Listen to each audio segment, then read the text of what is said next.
Les Ombres de la tyrannie est une œuvre de fiction qui plonge dans les profondeurs d'une société prometteuse et conservatrice, révélant comment des forces cachées peuvent progressivement en éroder les fondements. Au cours de ce voyage, nous explorerons les 30 chapitres qui composent cette histoire, assistant à la transformation chaotique et dégradante d'un monde autrefois prospère. Au début, nous découvrons une société appelée Esperanza, une nation traditionnelle et conservatrice dont l'économie est florissante et la culture brillante. Les citoyens jouissent de la liberté d'expression et de la prospérité économique, et croient fermement en un avenir radieux. Cependant, au fil des chapitres suivants, des ombres cachées se manifestent lentement.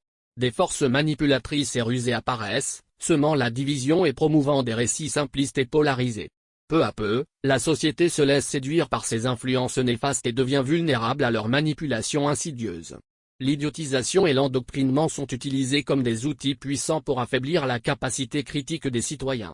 Des forces occultes contrôlent les médias et l'éducation, déformant la vérité et modelant la vision du monde en fonction de leurs intérêts. La censure d'État est mise en œuvre, étouffant toute voix dissidente qui ose remettre en question le régime.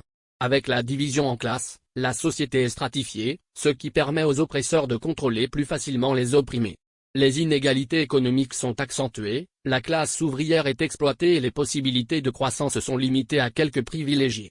La culture est attaquée, la diversité culturelle est supprimée et l'expression artistique est étouffée.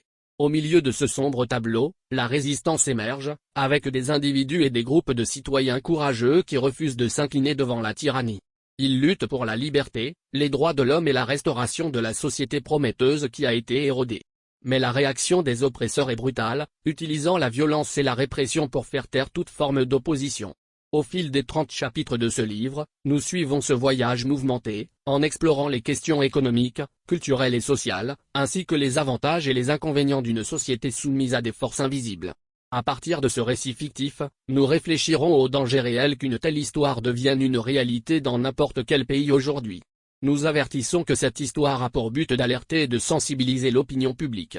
Puisse-t-elle nous rappeler avec force l'importance de préserver les valeurs démocratiques, la liberté d'expression et le respect des droits de l'homme. Et surtout, qu'elle nous incite à résister, à lutter pour un monde plus juste et à protéger la société prometteuse à laquelle nous aspirons. Tout au long de ce voyage, nous serons les témoins de l'organisation de l'Accent aigu.